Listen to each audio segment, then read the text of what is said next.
quem nada sai da minha frente que eu quero estar animado. O que eu quero é São Paulo. Good morning, soccer fans, and welcome to the UWS Kickoff Show, powered by Rain Total Body Fuel. I am pleased, welcomed, privileged to be joined by Megan and Katie this morning. Megan, Katie, what's going on? How are you guys? Yeah, really good this morning. How are you? Doing really well. Katie, what's new? Not a whole lot. I haven't fallen in any manholes lately, so that's good. You know, improvements week by week over here. Yeah.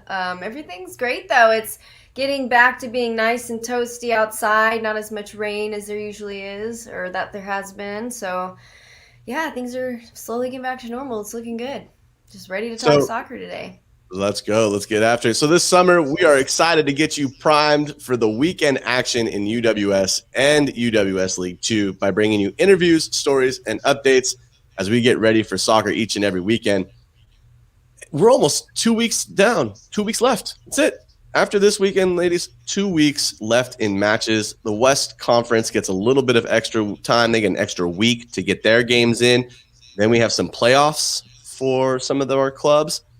And then we have the National Championship, July 23rd through 25th, at a site to be announced soon. I'm excited. I can't wait. I just, for travel, I wish they would have give us a little bit of extra time to know so we can get those travel plans. But I can't actually believe how fast this has gone. Like, what the heck? Same. It's just flying by. And then because all of that has flown by, the entire season has flown by, imagine these next 2 weeks. It's just going to be like, boom. Yeah, this is like crunch time now. Like these games are just getting like more and more pressure put on them. Well, speaking of crunch time, let's talk a little bit about these power rankings, shall we? So the power rankings that have been coming out the last 4 weeks and of the season. We're in week 8, so this started over in gosh, I can't do math. Week 4. It's math. I'm a history teacher. But the power rankings have pretty much stayed the same. We've got Chicago Mustangs up at number 1, number 2, Lone Star Republic. I've been saying Lone Star Rangers. I don't know why. As a Glasgow Celtic fan, every time I say Rangers, it hurts. Midwest United comes in at number 3. That's top 3 has been there, I think, for the last 2 weeks. Making a return, I should say, not a newbie, but a return. The Athenians of San Antonio and FC Buffalo drops a little bit due to a loss on an 8-hour recovery. What are your guys' thoughts on power rankings? Are these fair? We've had a lot of flack this week. I'm not gonna lie. My DMs on the Twitter have been hit up. My personal phone has been hit up by people like, "Hey, what do you mean this is the way it is?" What are your guys' thoughts on the rankings so far? You go ahead, Katie. Do you want to? Okay. Well, I mean, Chicago's been consistent. You can't blame them there. They beat Peoria, and it's just like, I don't know. I don't think it's a bad number 1 by any means. But then there's, contenders like Midwest United, LSR. They're playing in totally different conferences. So that's the hardest part here is really, judging apples to oranges a little bit in some cases. And so I think, only time will really tell. But the fact that Midwestern did beat DCFC is big.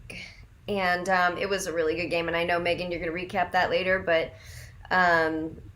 so and as for my team, of course, we've had a couple wins, winning streak. Again, we're being pretty consistent and we're feeling really confident through the end of the season. So again, we're just wanting that rematch with LSR and we're wanting to take it to the playoffs. We're pretty hell-bent on it. So I don't know. What are your thoughts? Yeah, I feel like if you look at the records, you would be like, okay, yeah, this is kind of the right order. Lone Star probably has a right to be a bit upset. But like you said, Katie, it is kind of apples to oranges because we're seeing these teams play in these different conferences. So how can we compare when we haven't seen, Chicago Mustangs take on LSR, who really has that better 6-0 record? I know Lone Star are not happy about being in second place. However, this weekend is the weekend. If they want to go first, they got to prove it. So I just love how everybody's getting like really fired up about these kind of things.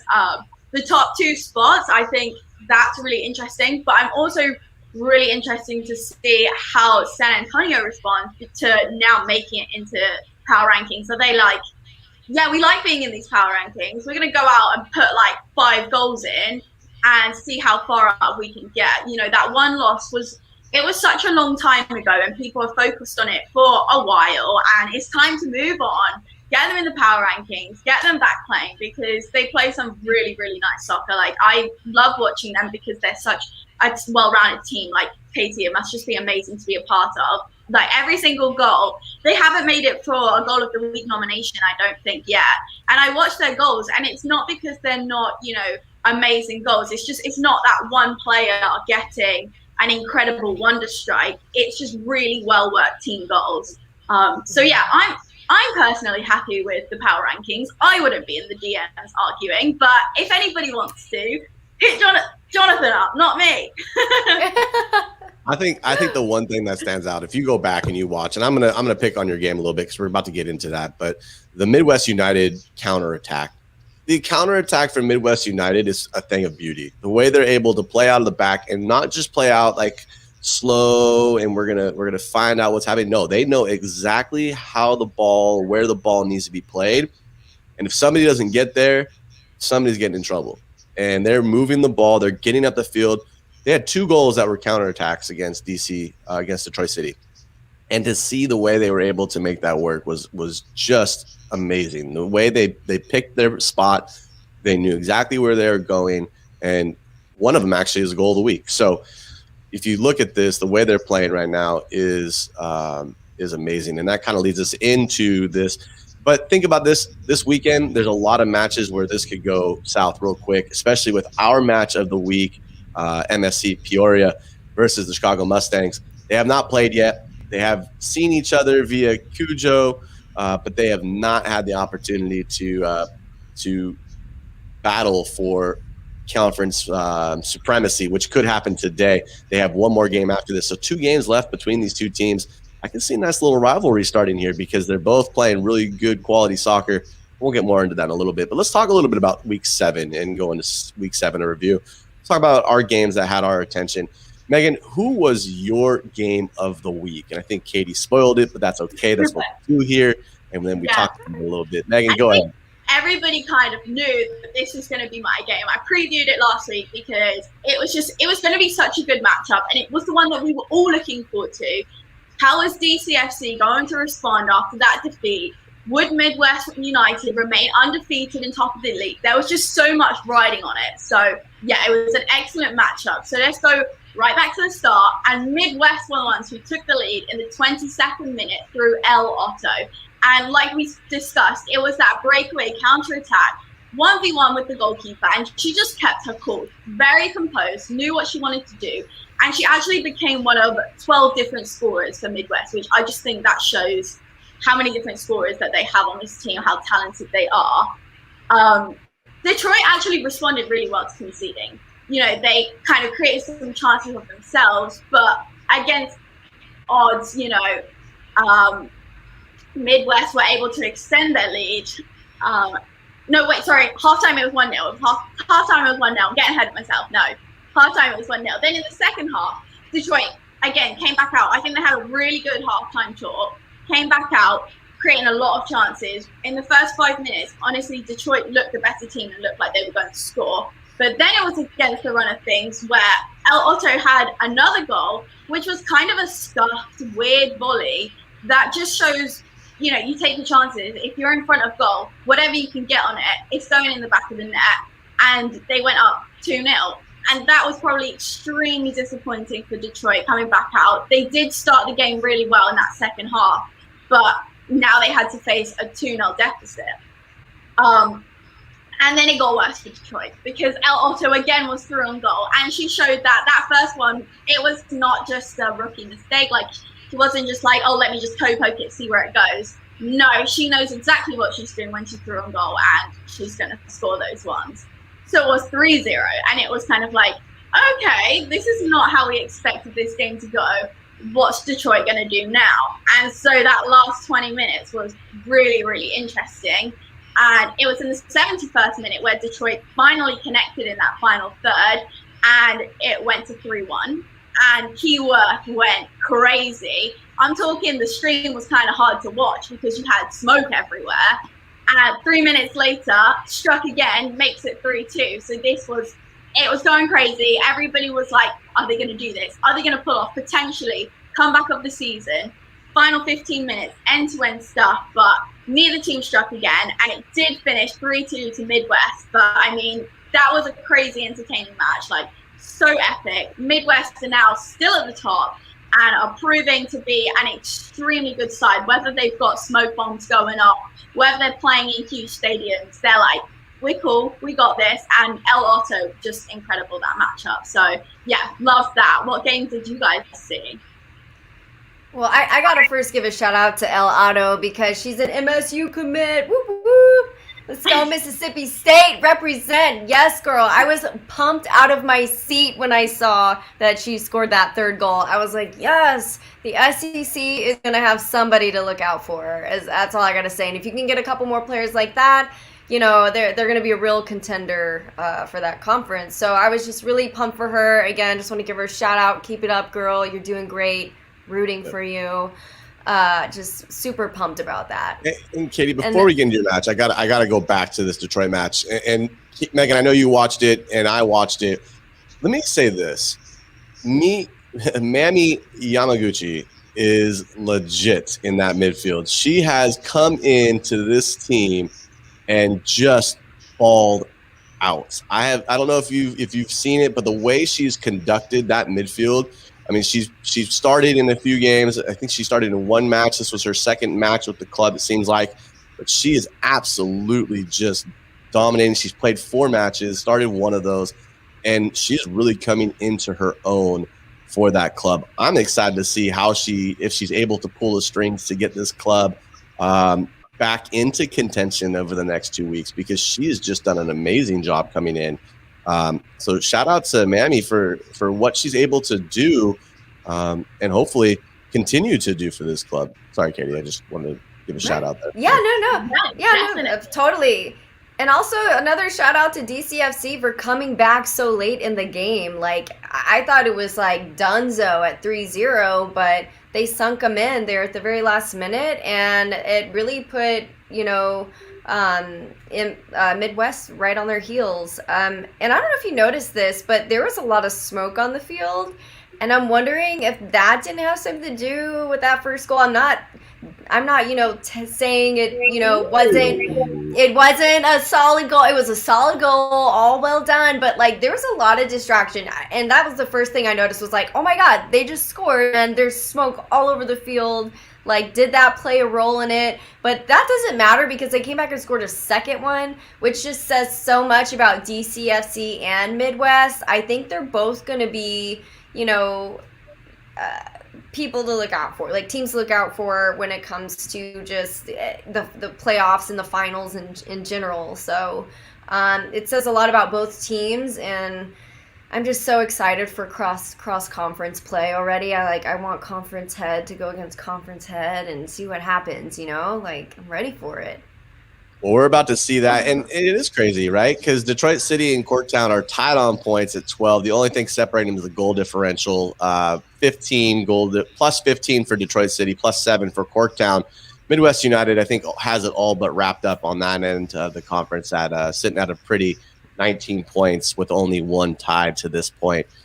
So Detroit City just needs to win out, just keep winning, right? That's Dora said it best, just keep swimming. Well, here on the Kickoff show, we say just keep winning. So when we think about that, that's the big thing, and we got to remember that. But Katie, you had a match that let's just say it was not the best of conditions or opportunity for either club. What do you got for us? Yeah. So it was St. Louis versus KC Courage, and St. Louis walked away with the win. It was a 2-1 final score, and I think the weather had a big thing to do with it, because in the beginning there, St. Louis wasn't able to put it away in the first half. It was actually Courage who scored the first goal, and while they were dominating a lot of it, so St. Louis was dominating a lot of the game, Courage is the one who put it away, and that's how you win the game, right? Well, big, huge lightning storm hits, and it's a 2-hour delay. Can you imagine, like, being nice and warm, getting ready, playing your game, and then a 2-hour break? It's almost like going to a second game or second practice or something. I'm sure that had a lot to do with everybody's mentality and trying to get warmed back up and everything. But, St. Louis woke up and they secured 2 goals in the second half. And so I can't help but, say, like, St. Louis was the better team on this one.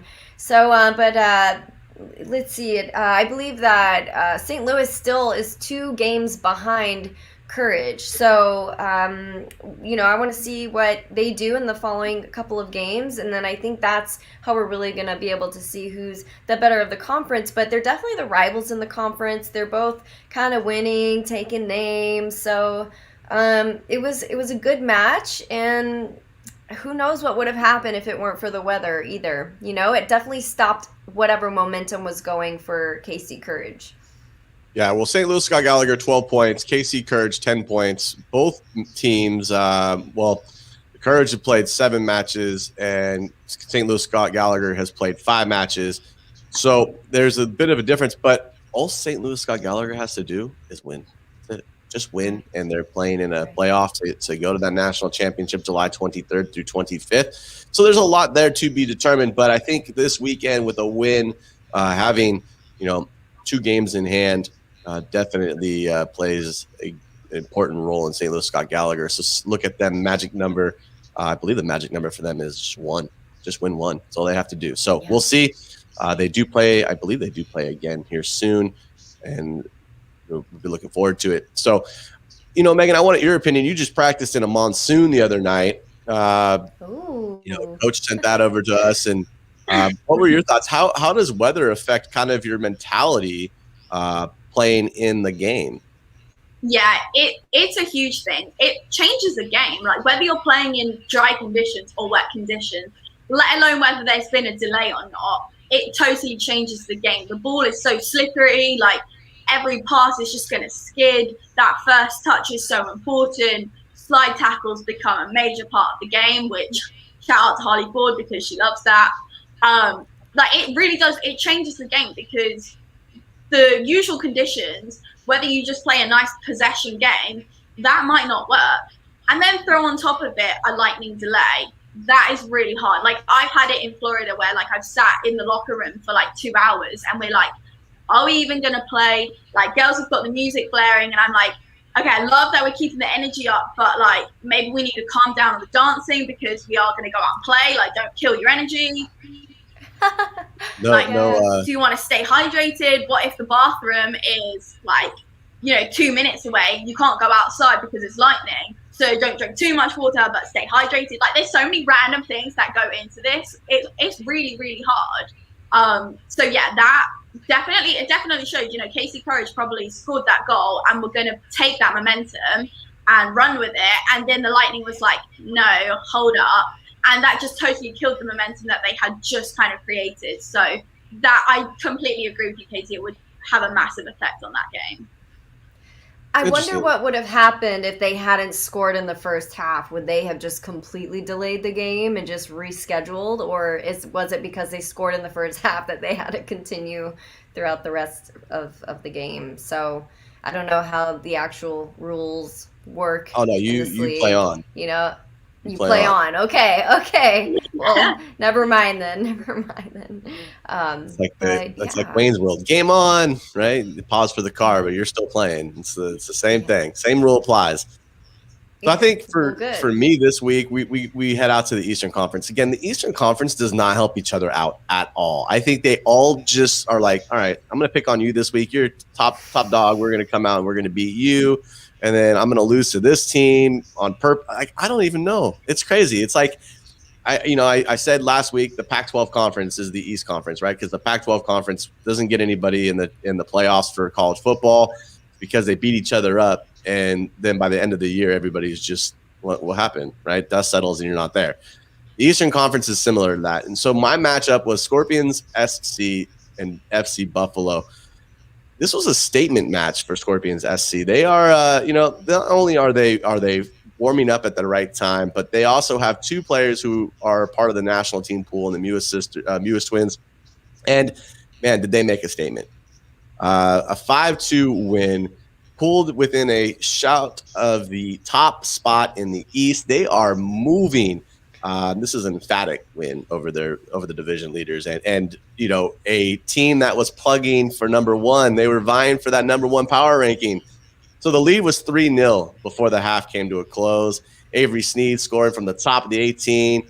Kayla Duran, a spectacular free kick from distance, by the way. Should have been a goal of the week nomination. Still have yet to see that video, though. We got to figure out where we can find that. And then Alexandria Giovino placing a finish past the keeper. Pair of goals from Mary Kate McGuire, who had a brace after halftime, essentially ensured this match. Yes, 2 last-minute consolation goals for FC Buffalo. No consequence.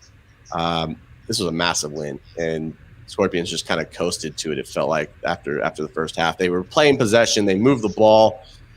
Now, given Buffalo did have a game, you know, a day before, so legs could have been weary. And we'll get more into a conversation that I got as we get into storylines. There was a fan who said, "When are minutes? Is there such thing as too many minutes in a season?" And I'm curious to get your guys' take on this, because I had an argument with this. I don't know if it was a person or a troll or a bot, but definitely somebody said that there needs to be a minute restriction in soccer. And I'm like, scratching my head. I'm like, it's soccer, man. What?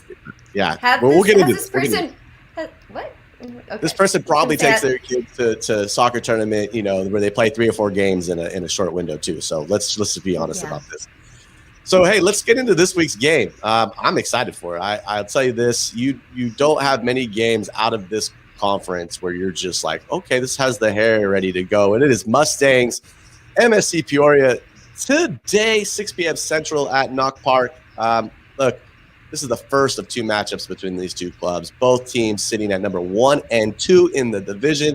Mustangs 18 points. MSC Peoria sitting at 10. Both clubs playing 10 matches total. So this will be a great setup. Things may have been a different story leading up to this match, though. If we go back to June 12th, Peoria lost to Chicago Kicks. It's very difficult to think about this, but then they drew against Muskegon. A draw against Muskegon, and we've been you know, fans of Muskegon, but we've also been very hard on Muskegon this year on the Kickoff show. So that was their last matchup. So it'll be interesting to see what side we get for MSC Peoria. We're going to ask their 2 representatives today, Angel and Carol, what we should expect. But I'm curious to know what Lisa has up her sleeve. Coach Lisa has something up her sleeve to get her team ready for match day today. She always does. As an assistant at Illinois, she knows what pressure is. The Mustangs, totally different story, right? They're, like we said, they play FIFA street soccer. It's like playing arcade soccer. 6 straight matches at a 24-2 pace. The only times they conceded was against Detroit City, and then a narrow 2-1 win over Kicks back on June 13th, a day after the Kicks had just beat Peoria. So the Kicks had some legs, and they were kicking, trying to get 2 wins in a row in the same weekend. A win today for Peoria makes the July 10th return match that much sweeter for the division crown. I'm excited. What are your guys' thoughts on these 2 teams? Yeah, I mean, Mustangs have just been so incredible to watch.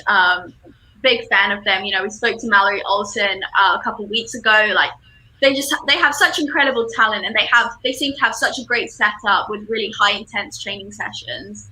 And then Katie, you brought up MSC Peoria a couple of weeks ago, and like, you were right. You said they were one to watch, and they really are. And I think this matchup tonight is going to prove exactly why. It's going to be a really good match. So yeah, very excited to see how they do. And if MSC Peoria come out and they get a draw or a win, that just shows how good they are and that they really can compete with the top of the UWS. Absolutely. And I just want to correct something. So I was talking about the power rankings earlier, and I said, oh, you know, Chicago Mustangs beat Peoria. And I definitely meant Steel City. I didn't mean Peoria. So I just wanted to correct that real quick. But yeah, so that's the thing, is Chicago's coming in with all of this consistency, all of this strength. They're finishing strong. But yeah, Peoria is definitely somebody to watch. They have a lot of strong players to watch, and so I'm just really, you know, curious to see what they have to say, you know, coming up against this, you know, team that is top of the rankings. So I want to know what their thoughts are. Well, let's find out. We are joined today by two of their midfield generals. We have Angel and Carol. Good morning to you two. How are things in MSC Peoria land for you guys? Good morning. Good morning. So, Angel, you play college at Southern Illinois, if I'm not mistaken, and Carol, you're at Western Illinois. You guys are roommates right now. You're also rivals in college. Are you guys getting along right now? That's my major question. No. Yeah, we're getting along pretty well. We don't really play each other during conference season, but occasionally we'll play each other in the off season. But is it like Step Brothers where you have like the line down the middle of the room, like "Don't touch my side" right now, or is it? Are you almost nice. Wait, I have to ask. Tell me a little bit about the season to date for you guys. What's it been like? You know, we touched a little bit on the loss that you guys took, as well as the tie that's kind of put you guys in a position where you have to win out, and you have to win out big in order to catch Mustangs. What's the season been like up to date? I guess coming from a training perspective, like trainings have been really hard. Lisa's been doing a really good job focusing on key points after games, things such as like defensive shape or transition, or finishing on our critical opportunities that we have, and then taking that into the next game. Game wise, I feel like it's just a good atmosphere. Everybody's ready to come out and play hard. Everybody wants to take the opportunity to be seen or take the opportunity to get another 3 points. Megan? So what have you guys done this week? You're playing against the Mustangs. How have you prepared to go against a team that is currently in such great form? Like, what have you focused on? How are you going to beat a side like the Mustangs? Well, we really have been focusing on our defense, our transition. What else? Air balls, yes, right? Crosses, and yes, I can't tell you guys everything because Nina's sitting there with an ear out. She's like, "Oh, ready to go." Definitely, we are preparing like in a different way to face them. So we made some adjustments, and we'll see if it's gonna work or not. I like Hope it will. Just a little bit to give the fans a little bit of, I need more. So now I'm going to tune in. Again, 6 p.m. this evening, Knox Park. Should be a good matchup. Katie, question for our guest today. Yeah, so you're both midfielders, which is kind of the heart of the team. You're connecting defense with offense. How are you feeling about team chemistry this summer, since it is technically a summer league? You only have a short period to really create that bonding system. How are you feeling about just team chemistry in general at this time?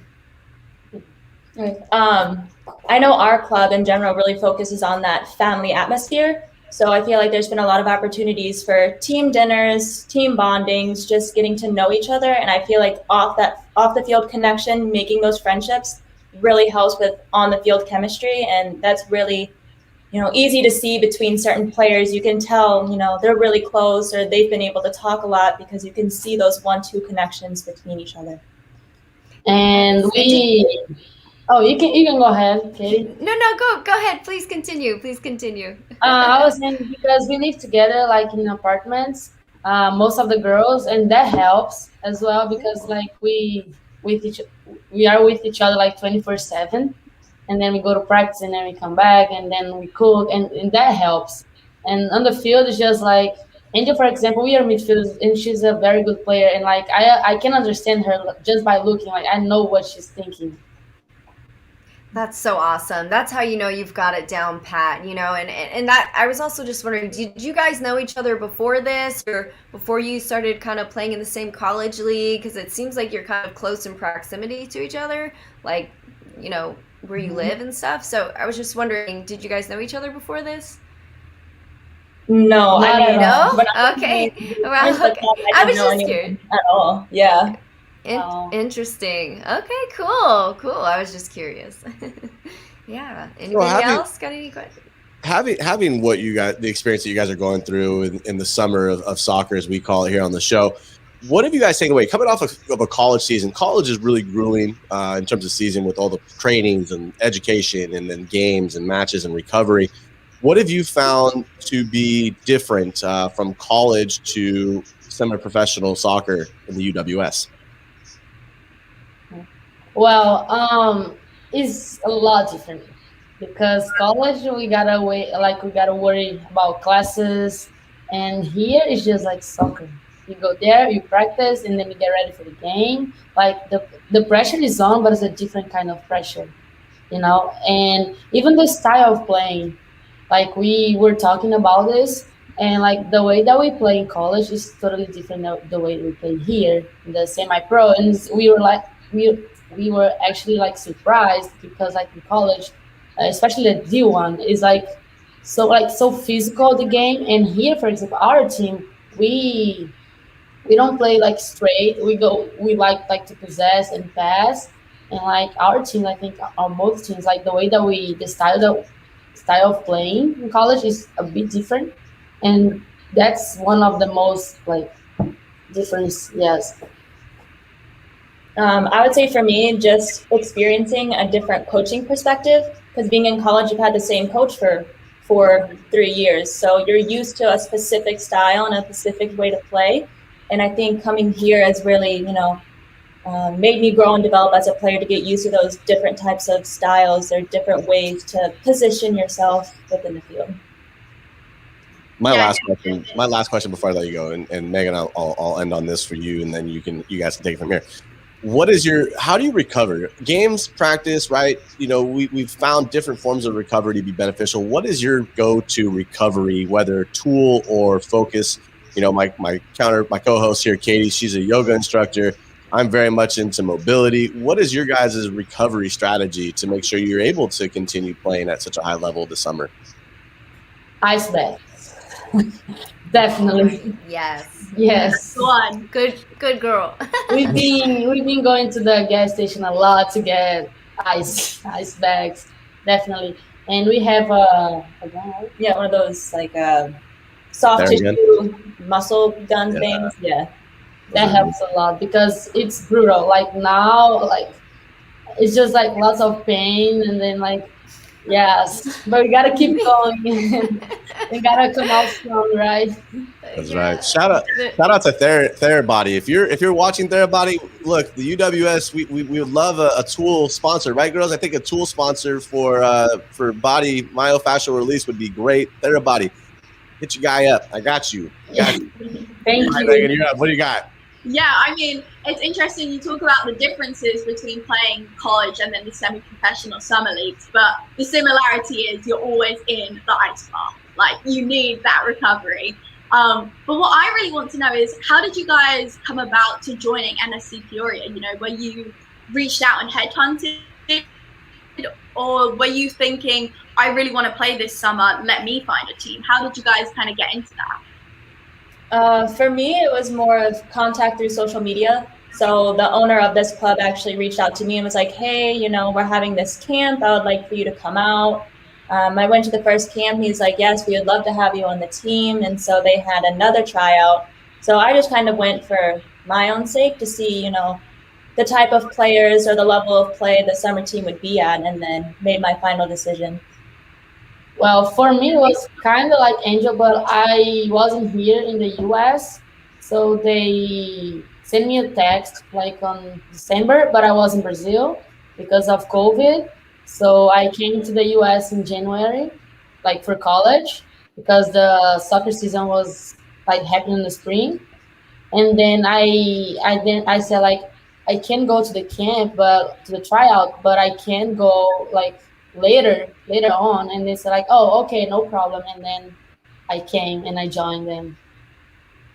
That's awesome. Yeah, it's crazy the power of social media, finding a player on there and being able to reach through to them. It just shows how important it is, and it's kind of that modern way of recruiting. Yeah, and it's kind of difficult like to find a team like for the summer, because like especially like this year, like with soccer happening in the spring, and then you have like the summer coming up. It's just like the time is just like short, and you have to find a team, and you gotta be good because you want to play in a good team. And I think it worked out pretty well for us. Yeah, that's awesome. Mm-hmm. It must have been so weird playing during like the time of COVID era and all of that. Like I can't even imagine. And Megan, you're right. Like just the whole recruiting thing is a lot easier nowadays than it was way back in the day I played. And so, with that being said, what are your thoughts for after college? Do you think you'll come back to semi-pro? Do you think you'll try to play internationally? What's the plan? For me, I want to go, play professional. I feel like that's everybody at this level wants to do that regardless. Me, I'm going to take anything I can get. I'll go wherever. If it's in the US and staying, like I'll stay. But if it's to go somewhere else, I am more than willing to, experience another culture and get used to a different style of play. And depending on, if I get that chance to go somewhere or not, depends on if I stay next summer. Yeah, Angels has one semester left in college. I have like a year. I'm gonna be a senior this year, and I'm planning like to use my COVID year, so I have like 2 seasons left. And yes, my plans are like to try to play pro, and it doesn't matter where I'm going. I'm packing my bags and going. And yeah, that's good. Like because especially like Lisa, our coach, she has lots of connections, and that helps a lot. And like we've been learning like soccer wise, but like have a coach that has connections with lots of people, know people like all over. That helps a lot. And yeah, it's good. Yeah, you're definitely in the right place. Playing in college, then you have the UWS, which sets you up over the summer. You can really use that time to make a name for yourself. So yeah, I truly believe if you continue to work hard, you guys will definitely be able to find success and continue your playing journey. Yeah. Well, Angel, Carol, we really appreciate you guys giving us the time today to have this conversation. We wish you guys the best of luck this evening. Again, 6 p.m., Knock Park. Tonight, 6 p.m. Central, Mustangs versus MSC Peoria. Angel, Carol, thank you so much for giving us the opportunity to talk. We will chat with you soon. Good luck today. Hey, thank you. All right. So, one down. I think this is going to be a good match. They've got me excited to find out what's happening. But look, let's talk a little bit with Chicago Mustangs. Today, we are joined by Nina Nicosia, 2018 Chicago Tribune called her the Wonder Kid of Chicago. She will be attending the University of Louisville. She can be a Cardinal, guys, this fall. Excited to see what happens. And she's got some classic soccer in her background. Her dad played at River Plate, awesome club in Argentina. So she's got soccer in her blood. Good morning, Nina. How are you? I'm good. How are you? Thank you so much for having me. Oh, we really appreciate you taking the time to join us today. Let's get some questions in. And Megan, we'll start with you for questions for Nina. Yeah, sure. Nina, what is it like being at the Mustangs? 6-0. What is the atmosphere like? Honestly, I think it's like amazing. I think knowing that everyone is after us and trying to beat us, I think it has been pushing us a lot, and just keeping the intensity up even at practice and everything else. Great. Katie, go ahead. So what is something that you guys are working on as a team to prepare for the game, and what is something that you have been working on individually just to get better this season or prepare? So just give me a little bit of a snapshot of those worlds. So what are you preparing for as a team? What are you preparing for individually?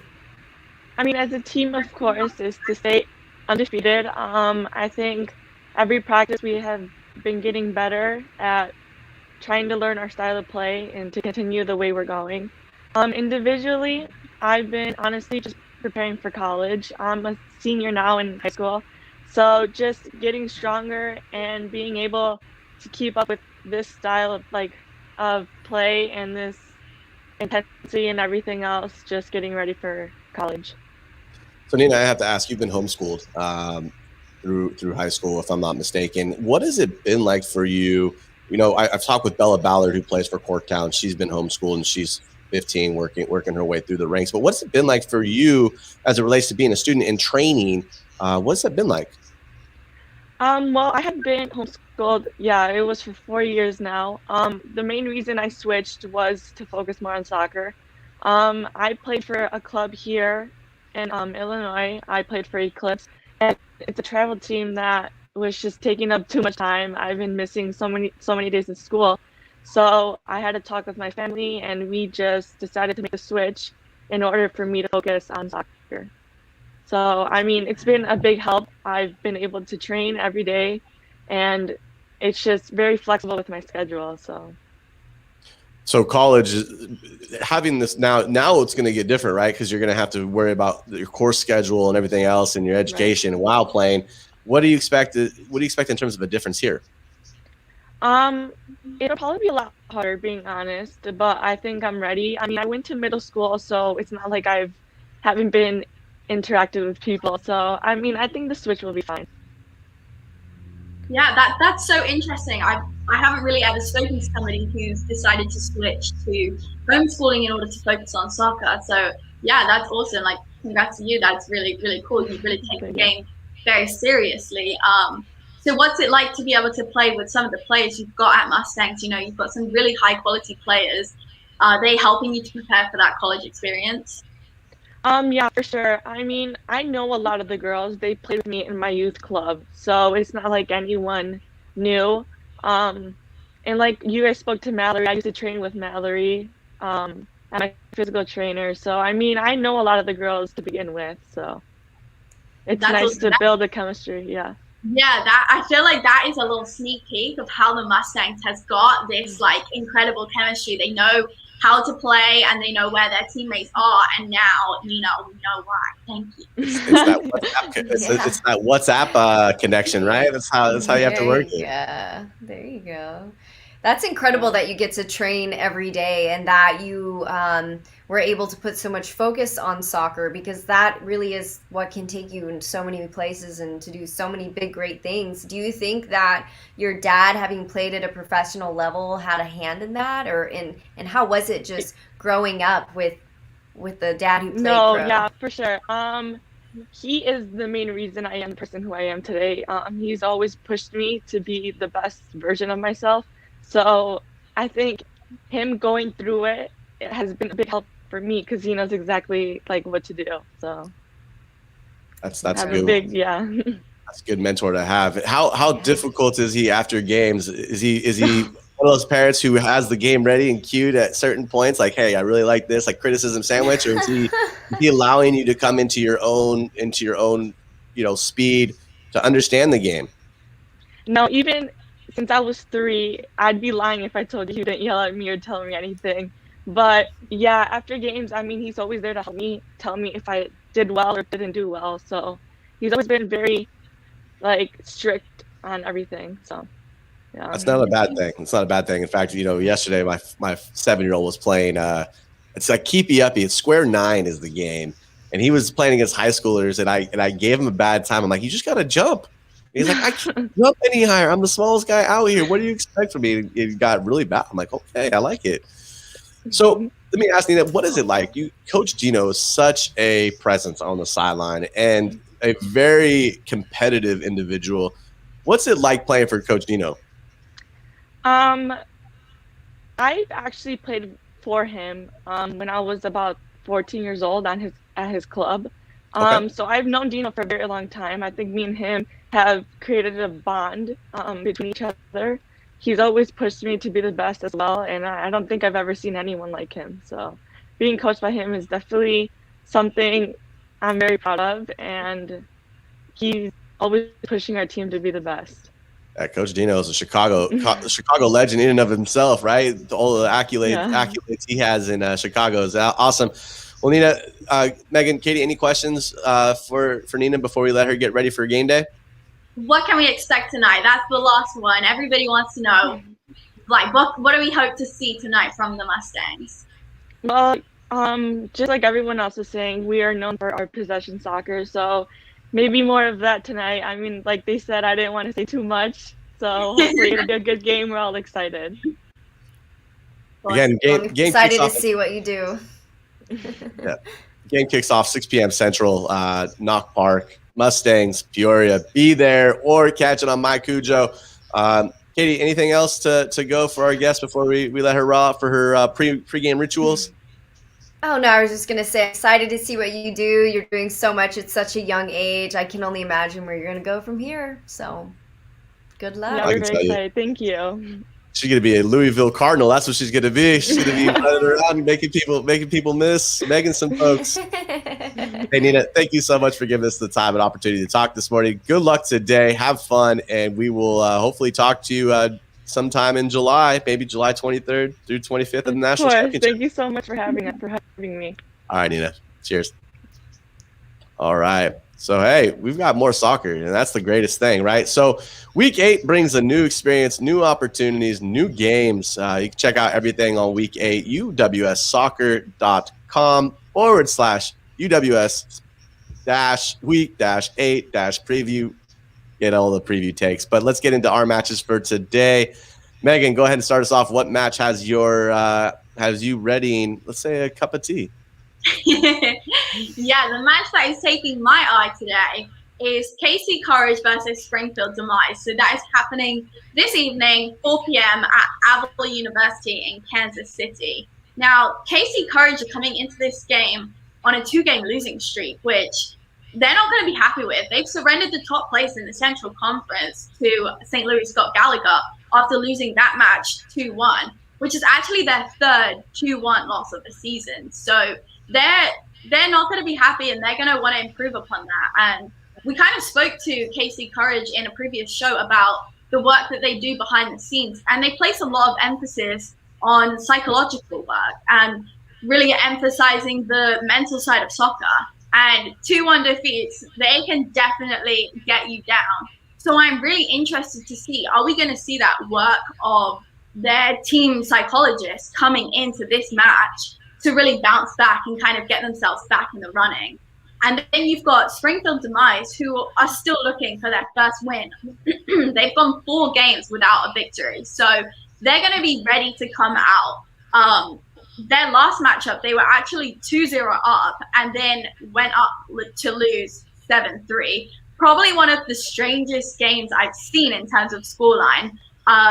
The scoring was very odd, but to throw a 2-0 win, you're not going to be happy. Coach is not going to be happy. So this is the game where they're going to bounce back. So it's going to be a really, really good matchup, and I'm very much looking forward to that. So 4 p.m., Avila University, also on my Cujo to stream it. Yeah, that should be a good match. I'm excited to see, the psychology work that's happening. How do they get between the ears and fix what's going on with KC Courage? Be interesting to see how they recover going forward. Katie, you have a matchup in the Eastern Conference today that's got your attention. What do we got?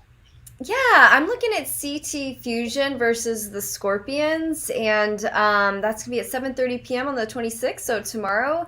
And it's second place meets third place in the Eastern Conference, and there's just a lot at stake here. Not only are they fighting to kind of go up in rank, but it's also they're 2 of the teams in the league that have some of the best attacking players. So Tiff Weiner from CT Fusion has 8 goals under her belt. She's one of the top scorers in the league. And so I'm interested to just see how this pans out. And, when they played back in May, CT Fusion won 4-1. So I'm just wondering if the Scorpions can come back this time, get a couple more goals into the net, and make it a really interesting game. And I think right now at this point, Scorpions really have something to prove. So I think it's going to be a good game. Yeah, I think this is a big game, right? Scorpions are trying to really catch. Well, we won't say catch, but they are trying to catch Buffalo. So, with this win, that really helps kind of alleviate some of the differences in the two clubs going forward, with still a couple games in hand. So it'll be interesting to see what happens there. But for me, I think Side FC 92 has been one of those teams where early in the season we were like, okay, they're not pretenders, they're contenders. But lately they've been on kind of a miss of sorts. They lost to FC Austin Elite. FC Austin Elite had to make that travel up to Side FC and still came out with a 3-0 win. It's interesting to think what could be going on there. They play, or should I say host, Lone Star Republic, who's going to make that trip to Side FC again. So they enter the weekend tied atop the standings in the Southeast with only 1 fewer game played than the Athenians. a perfect 18 points from 6 matches so far. They hope to keep this momentum rolling. It's a dangerous side, FC. Side FC is a dangerous side. They stand in the way. You just don't know what you're going to get, right? Joanna has 9 goals. The person to watch out for this match, I'm gonna go with Kennedy Kessler. She's got 11 goals through these matches, and she's just been on fire. This past weekend, when they put out 8, she was just scoring in buckets, it seemed like, or participating in the buckets of scoring, as you could say. But it will be interesting to see how travel affects LSR. They haven't really had to travel outside of, I want to say, a few hours just to get to a match. And so having to go to Oklahoma is definitely something to keep an eye out on. What are your guys' thoughts? Can LSR continue its perfect way, or does Side FC throw a wrench in their plan? I mean, I think so. If you watch Lone Star, they just attack so much. Like, it's kind of crazy. Every time they attack, they really look like they're going to produce. And they kind of do. Like, they probably produce more attacks than your average kind of team. And so, I don't know. If you look at them play, it's like every 3 times we attack, we're going to score 1. So even if you're playing against a really good side, they're just going to create so many opportunities that they're bound to score. And if you look at the players that they have those goal-hungry players. They also have the set-piece ability. So even if it's not necessarily happening for them in terms of creating the attack, they're just having an off day, they just can't get a shot to go in, you see them still being dangerous on that set piece. So yeah, I'm backing Lone Star. I mean, I love watching them play, and I think they're such a good team. I can't say that they're going to lose. I just can't, because I don't see it happening. Sorry, Katie. No. I mean, they are a great team, 100%. They are just solid through and through. There is no doubt about that. I think, though, that we need to give Side FC a little more credit. You know, they can be tricky. Like, they have had some high-scoring games, and so it's going to be up to LSR to defend as well as they attack, you know? I'm interested to see how that ends up, but in my opinion, I have a feeling LSR might come out on top, but you never know. Again, you never know. Well, we'll see. I think this summer of soccer has been completely different than any summer of soccer that I think we've ever seen. So it'll be interesting to continue to see how the trends change. But hey, let's get into some of the week, right? Let's start with Save of the Week. We have 2 nominees. We have Ella Kopic from the New England Mutiny and Gabby Shriver from Detroit City FC. So let's get into some of these saves of the week. So first up, we have Ella, her save here in the match.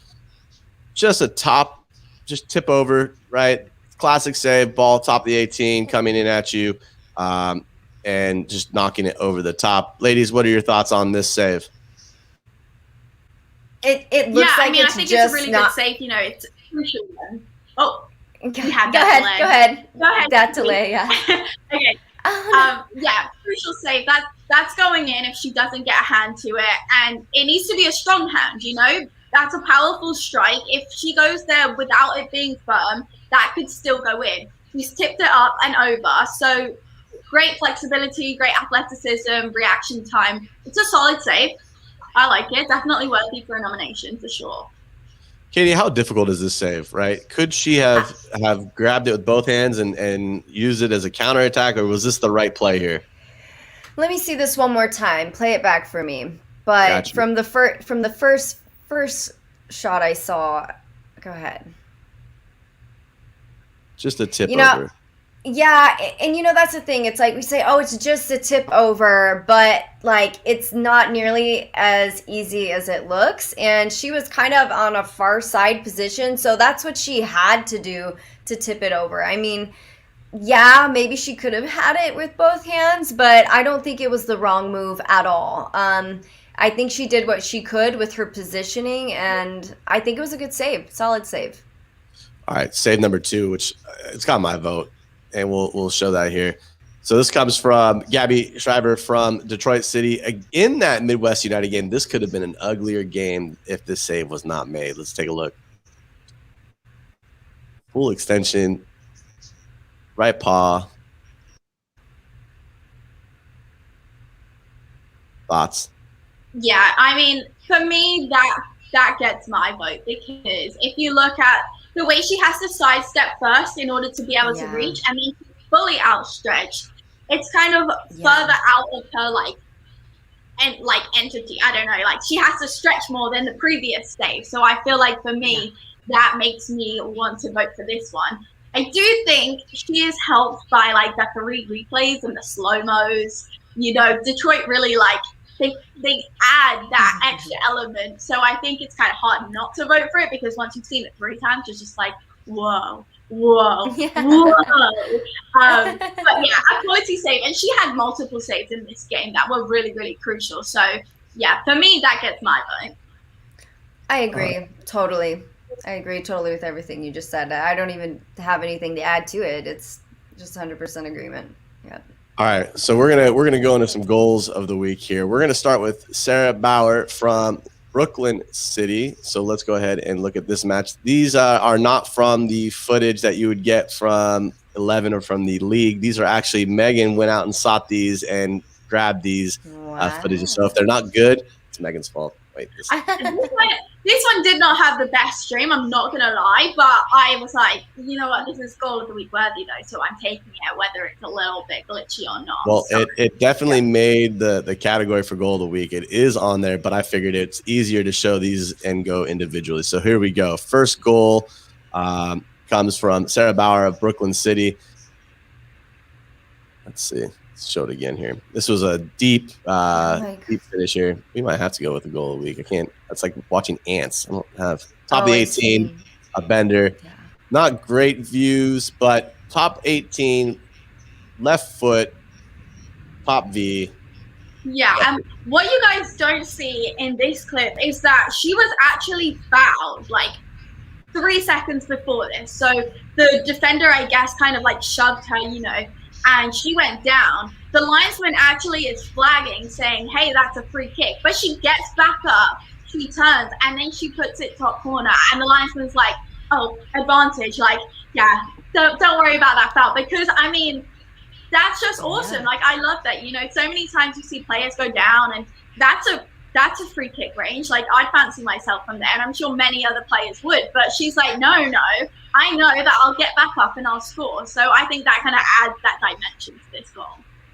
Definitely I like the backstory. That does help. That's really cool. Backstories always help. Having an extra set of eyes, what we could say, right?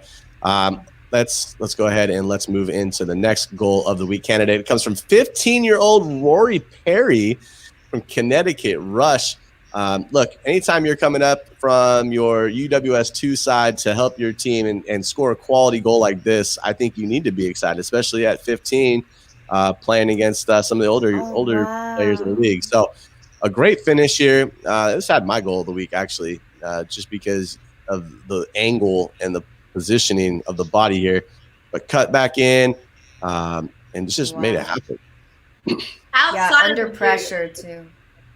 Yeah, that game-winning goal at 15 years old, like that technique and that composure, I love that. That's such high quality. You know, she's going to be a really, really good player if she's scoring goals like that at 15. Another one to watch, perhaps. Yeah, and again, another total Rudy moment. It's like coming up from team 2 into team 1, then you're scoring the goal like a boss too, in a really unconventional way. That's cool. I like that. So this actually got my vote because, look, the nerves to do it and score a winner, right? Bag a winner. But hey, look, Albany Rush, not to be outdone by Connecticut Rush, had their own moment. Marissa Mastrocco, I want to say it's Mastrocco, with her finish. This is actually against the Lancers, and I believe actually this was actually not bad at all. This was a really good one. Yeah, do you know what I really like about this is so many times we see a player from that position shoot in the air, and you kind of question whether, did you really look up? Did you just know that if I hit this hard and toward goal, I have a solid chance at getting it in? But I feel like she used a different technique, and I like that. And I think that she put it in the corner. She forced the goalkeeper to not just jump, but to try and get low in order to save that. So I think that it's kind of a unique way of scoring from that position, because you see a lot more of those position on the field. You're going to put that top corner. So I like that. And this comes back to the classic push, peek, place, right? You push it to the side, peek where you want to hit it, and then place it where you want to go. That was definitely a quality finish. Again, here we go one more time. You see the push right here, push, peek, looked up, placed it right where she wanted, far corner, got the keeper flat-footed. I was going to say that. I'm wondering about the position of the keeper here on this one, because to score 18, especially lower corner, you know, that's like really hard to do unless it's on the ground with power, with speed. You know, it had a bit of a lob, and then it went into the bottom corner. So what that tells me also is like the keeper was caught flat-footed, but she probably wasn't expecting her to take a shot from there. And either way, it was accurate, it was on frame in the goal. So yeah, but I do think the keeper played a role in that for sure. Yeah. Hey, what were you gonna say? Just the confidence to do that too. I'm pretty sure she's another one of our like younger players. I don't think she's like 15. I think maybe more like 17, 18. But you know, I love that players have that confidence in their own ability to say, "I see you, keeper. I'm going to take this one and do it." Still one to watch. Yes. Still one to watch. Absolutely. And our last goal comes from Ella Otto from Midwest United. Here's these counters that we've been talking about. These counter-attacking goals. Back here, let's the play through. This was one that you sent me, but I actually have a better one. That was the one from goal of the week was actually was the one to watch. And so this was one of the goals that she had scored on a counter, but I'm going to actually pull that up and we're going to watch it from the goal of the weeks of UWS, and then we'll get into our storylines. So what's Elle got like 4 goals in 1 week? She's been on fire this week, that's for sure. I know that. Yes. Can't be stopped. We got to turn that music off. All right, so here's the goal that I have. It came from a counterattack. You know, if you watch this play, the build up right here. Let's get into it. If it will just play, there we go. I'm having some. So she comes back. She's on the corner. Oh, it's not even. Wait, yeah, that's right. I had it right. Uh-oh, where'd it go? I thought I had more than one view of it, but. If you look here, the coming from the angle, puts it top bin, left side, just out of the keeper's reach. Keeper was perfect position for anything. Just the trajectory and the way the ball dips at the end, just filthy, just absolute filth. I feel like this is a classic goal of the week nomination for us. Like we love to see a goal like bend into that top corner. Like that's just pure class technique, and I love to see it. And you know, I think that really shows a lot about Elle, how much variety she has, because she can be composed in front in those 1v1s, but she can also cut inside and just hit one top corner. High quality finish. I was going to say the same thing. The ability to handle yourself 1v1 and from outside the 18. So there are some forwards who their bread and butter is one or the other. And I think it says a lot about her that she's able to do both. So again, just singing her praises over here in Hale State. And let me double check. But I think for anybody, right? Anytime you're able to hit a goal at any level is amazing. And for that to happen from that angle, left foot, drive it home. And I think she's definitely one to watch as we go forward. Hopefully she continues. Speaking of continuing, let's go ahead and finish out this week. Let's talk about some week 8 storylines. The first storyline that I have is, can Buffalo get it in gear? Can Buffalo find a way to recover from the, I'm not going to say drubbing, but it's going to sound like drubbing against Scorpions, the 5-2 loss? Can they recover mentally from that? Well, here's what surprised me about this, because I'm pretty sure they played back-to-back games last weekend, right? They did. And when I look at that Buffalo roster, I feel like they would have had the depth to be able to kind of do like, maybe not quite the extreme that Detroit has, but you know, to be able to say, despite having player rotation, we believe that we'll be able to handle 2 games in 1 weekend. And so that is something really interesting to note, that maybe they have it in their first 11, they have that really high quality team, but as they have to use that player rotation because they're playing so many matches, maybe they're not at that same level that they are when they have their starting team out. And that is something that really can separate whether you're a top side or whether you're sort of a, we can hang, but we can't always hang, because when we're playing so many matches, our full roster doesn't meet the criteria that it needs to be at. That's my concern with them. Yeah. Interesting. Good take on that.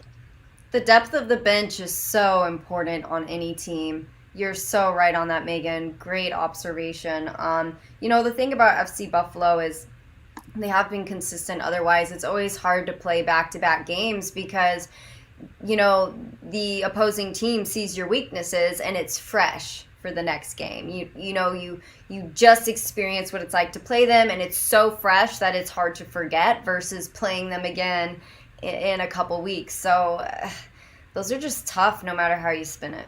Well, and I also want to make sure everybody knows, a lot of people, I've seen a lot of people on social media make statements that, the league did a terrible job of scheduling. Well, the league doesn't schedule these matches. This is all in-house because you have to find the venue in order to do it. So the clubs have to find the venue, and it's just dependent on when the venue has an opportunity to support your game.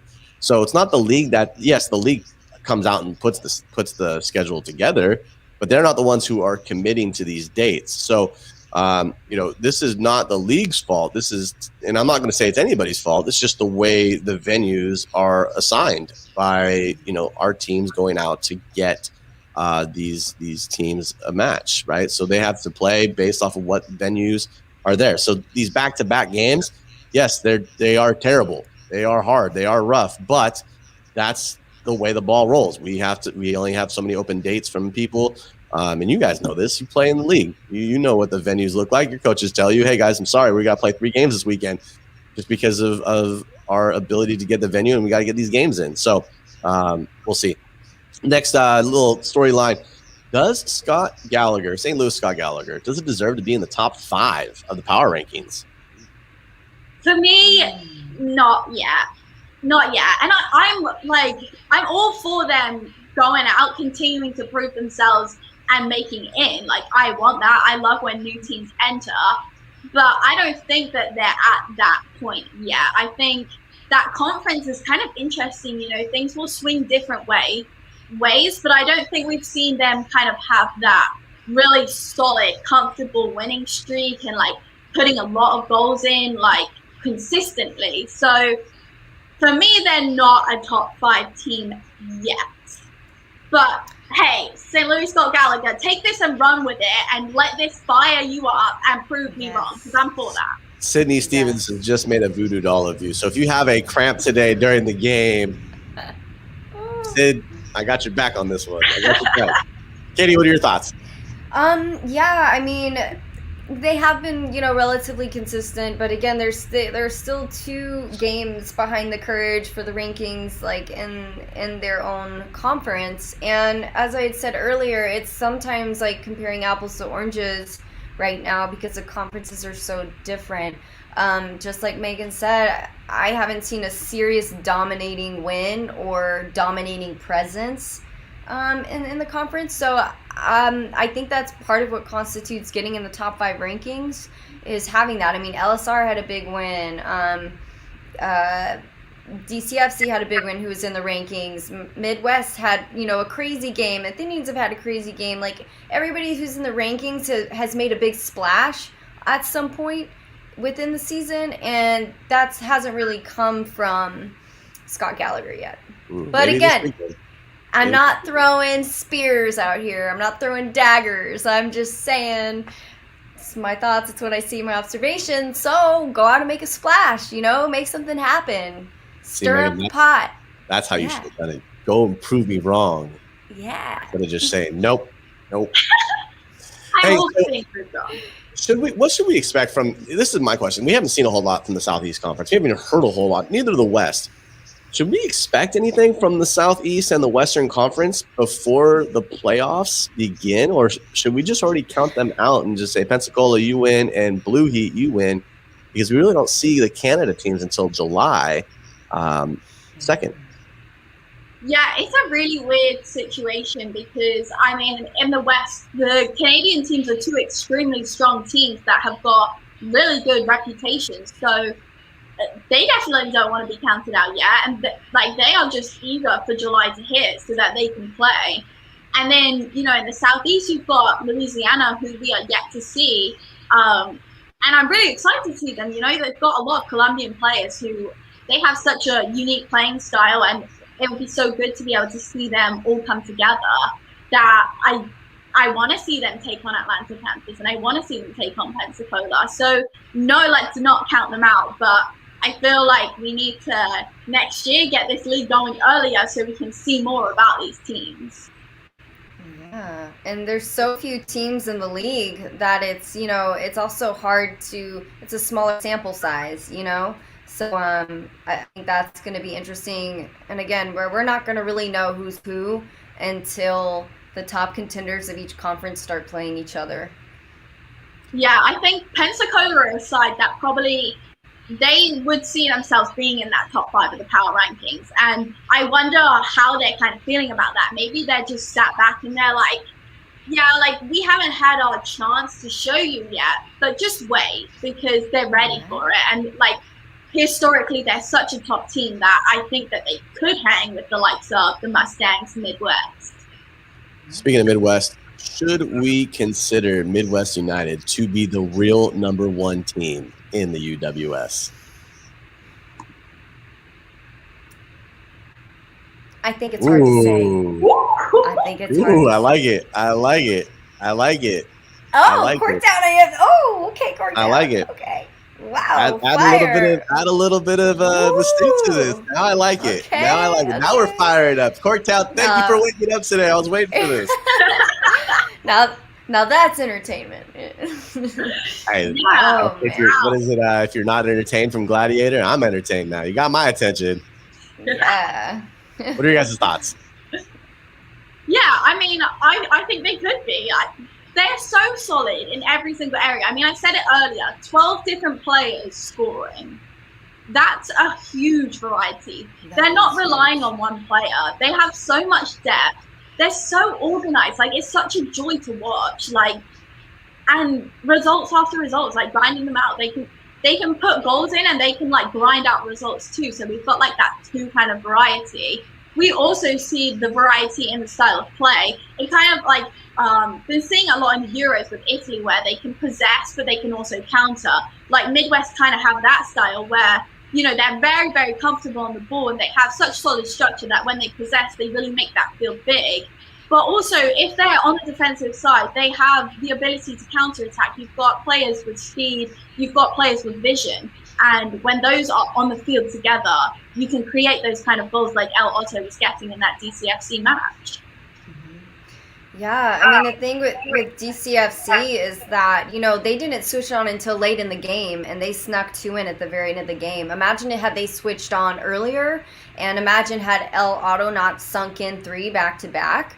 It might have been a different game, because there's, as we all know, there's so much psychology behind goals and the way we come back and the way we are resilient or not, right? And so DCFC showed a bunch of resilience here, but you do make the point. I mean, they have 12 scores. Like, you can't ignore that. Like, it's a deep team. It's a great team. They're both solid teams. But for me, it's hard to knock one or the other out. If I had to place money on it, if I would say Midwest. But I still think there's such a strong contention there. It's not gonna. It's a big fight for who's #1. The thing with Midwest is whether they're the #1 team is interesting to say, because they did get 2 goals scored on them, which shows that, you know, again, we love to see when like are these teams beatable. If you can put 2 on a team, there is chance that you can sneak a win against them. So that's definitely an interesting point. But yeah, for me, they definitely are a top team. Well, here's what I'm going to say, and this is going to sound really bad, but Corktown, it's 4-2 twice, 4-2 twice, right? So we think about that, and it could be the way the game played out. It could be, you know, there's multiple factors. We talked about the factors today. We're going to figure out what's going to happen. A little bit more here. DCSC, our no way comment was geared toward the question of Pensacola being a top team. All right. All right. So was no important. Right. Pensacola. Right. Pensacola. So hey, look at this. I'm going to say good luck to Corktown today. They play Muskegon at Kieran Stadium, 7 p.m. their time. I just did that for you. I had you. I got you back. So, hey, they play Muskegon, their last match of the year. Good luck to them. I know they want to come out and they want to prove a point today after what we've just said. They have a lot to prove, and they want to show out today. Expect a big matchup. Expect a big result for Corktown today. We know they pay attention to what we say. We know they're mad, and they want to show everybody what's up in that conference. So we'll see.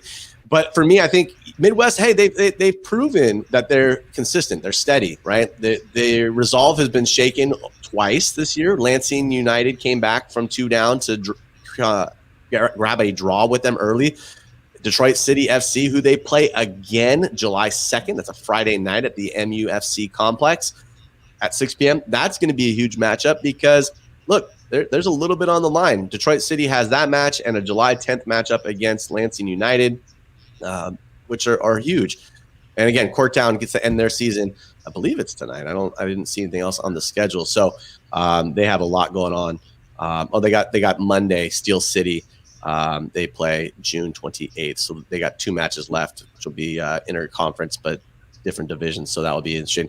My last question in terms of storyline, and then we'll talk a little bit about you guys and get everybody geared up for Monday for a show that you guys put on. What do you consider too many minutes in the league? We've had a person DM us saying that there should be a minutes cap based off of the number of games you play or the number of college games you play. We've had 10 players who have logged over 600 minutes so far this season. Is there too many minutes is there such thing as too many minutes, or is this a good opportunity to get skilled and get touches and improve your game? I'm gonna start with Katie since she's the keeper of the group and they don't touch the ball very often if their team's playing well. Katie, what are your thoughts?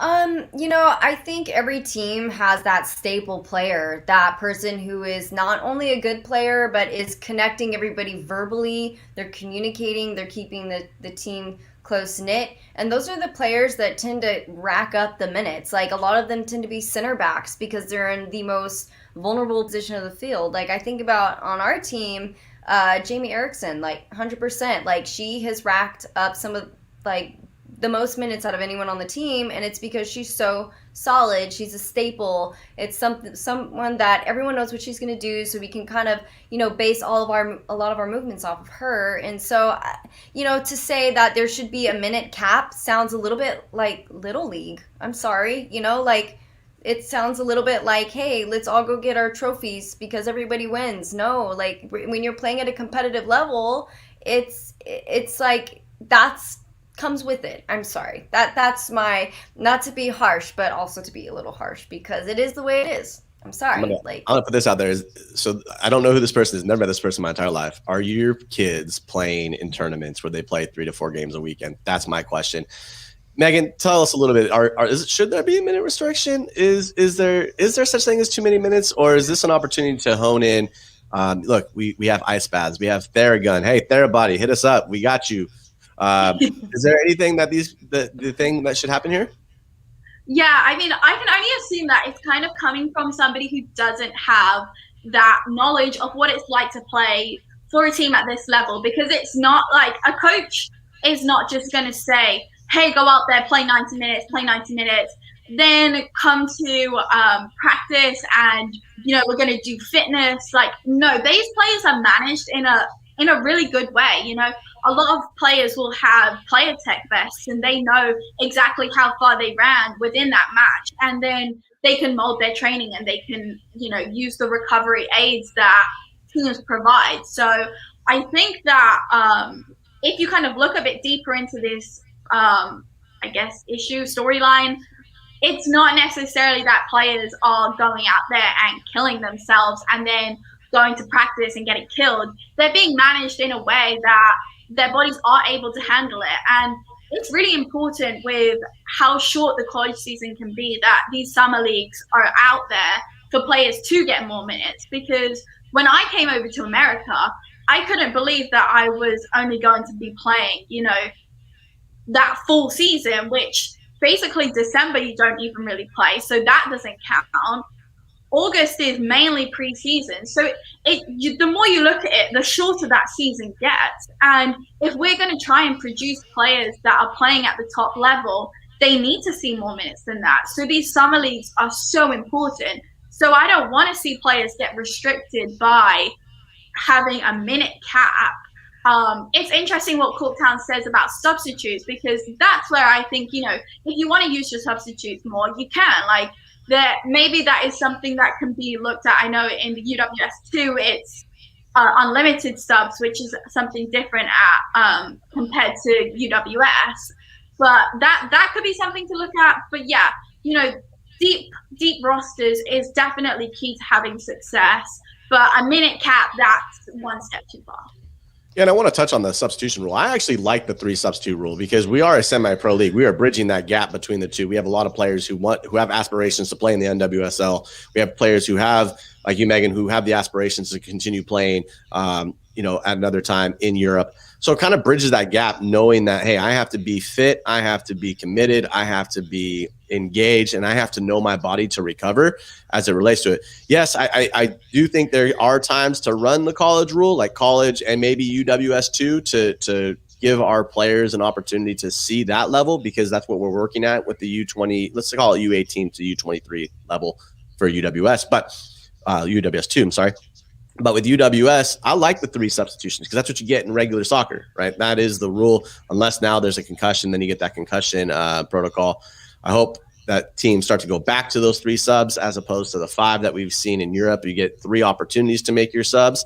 It's kind of weird. I'm just not, as an old school soccer player, 3 subs is what you got. I always used to hate being subbed out in matches at high school when there wasn't a rule. Like, oh, I'm going to sub him out. No, I don't want to be subbed out. I want to play. Like, there's a reason I train hard. There's a reason I work to get where I am. Well, not anymore, but that's a different story. So there's all these things, right, that we think about. So, yes, we could find a way to fix the substitution rule. Maybe do the way FIFA and Euro Cup is doing it, the 3 subs, 3 opportunities to sub 5 players. That's an opportunity to think about as well. So, I appreciate the question from a person I don't have any knowledge of, but whether you're a bot, troll, or just a good person who was really passionate about substitutions, I want to say it. But hey, we're about to be way over time here. We're 22 minutes into the hour. But before we go today, and I let everybody else get on with their match day. Listen, you guys got a show, and it was a quality show on Monday. You guys want to give us some insight into Monday's Our Cup of Tea? You want to take the lead on this, Megan? Yeah, so we had our first show last Tuesday. We had our first show. So much fun, we were kind of like, let's just introduce ourselves and just have a conversation and let people get to know us. Relaunch of Our Cup of Tea, it was such a huge thing, and we want you guys to be able to know, who are these people that are talking to us about women's soccer? Do they know anything? And we're like, yeah, we do. We actually know quite a lot. And so, we're going to be back. We're going to be back on Tuesday, so not Monday, Tuesday. And it will be in the morning, but we don't have our confirmed time yet. So follow us on social media. It's at our_cup_of_tea. And you'll get all the updates there. But we would love to have you join. We're going to be talking about some hot topics within women's soccer and bringing you the current news on what's going on around the world. So you guys want to tune into this.